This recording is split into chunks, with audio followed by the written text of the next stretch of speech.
दोस्तों कुवैत की कुछ बड़ी और इम्पोर्टेंट जो अपडेट आ रही है वो आप तक पहुंचाने वाले हैं। आप लोगों से गुजारिश है वीडियो को शुरू से लेकर आखिर तक जरूर से देखें। सबसे पहली अपडेट दोस्तों यहाँ पर यह है कि Kuwait ministry of man power की तरफ से साहिल एप्लीकेशन पर एक और नई सर्विस ऐड कर दी गई है। बताया यह गया है कि साहिल एप्लीकेशन से अब जितने भी लोग प्राइवेट सेक्टर में काम करते हैं कर्मचारी, अगर उनकी सैलरी काटी जाएगी तो इसका मैसेज उनको साहिल एप्लीकेशन पर भेज दिया जाएगा कि उनकी सैलरी क्यों काटी गई है, किस लिए काटी गई है और कितनी काटी गई है। इसका पूरा डाटा जो है उनको साहिल एप्लीकेशन पर भेज दिया जाएगा। तो ये एक नई सर्विस शुरू की गई है जितने भी लोग प्राइवेट सेक्टर में काम करते हैं उन सभी लोगों के लिए कि उनकी अगर सैलरी काटी जाती है तो उनको इसका नोटिफिकेशन जारी कर दिया जाएगा, उनको नोटिफिकेशन मिल जाएगा उनकी सैलरी क्यों काटी गई है।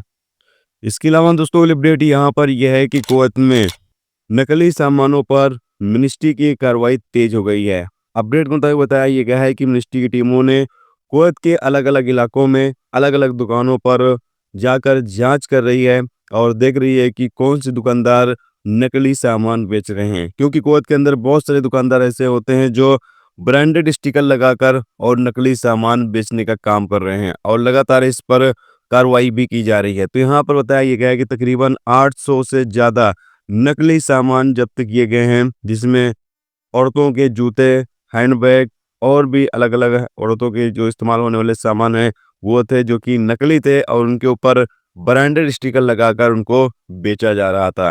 दोस्तों अगर आप कुवैत के अंदर हैं तो कोई ऐसी दुकान से ही सामान लें जिस पर आपको यकीन हो कि हाँ, इस दुकान से सामान जो है वो ओरिजिनल ही मिलता है।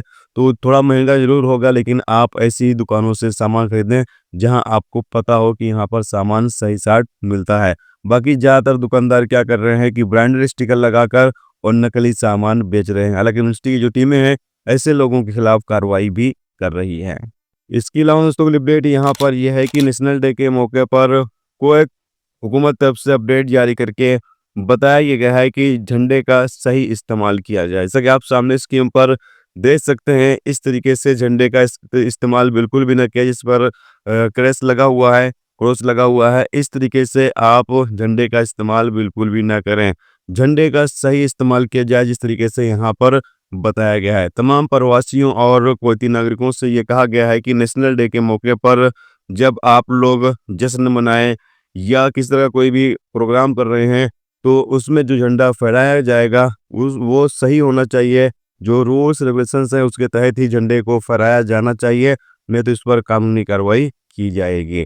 दोस्तों ये थी आज की कुवैत की कुछ बड़ी और इम्पोर्टेंट अपडेट, इम्पोर्टेंट खबर जो आप तक पहुंचा दी गई। उम्मीद करता हूँ ये वीडियो, ये जानकारी आपको अच्छी लगी हो। अच्छी लगी है तो प्लीज़ दोस्तों वीडियो को लाइक करके जरूर जाएं। चैनल पर नए हैं तो चैनल को सब्सक्राइब जरूर कर लें।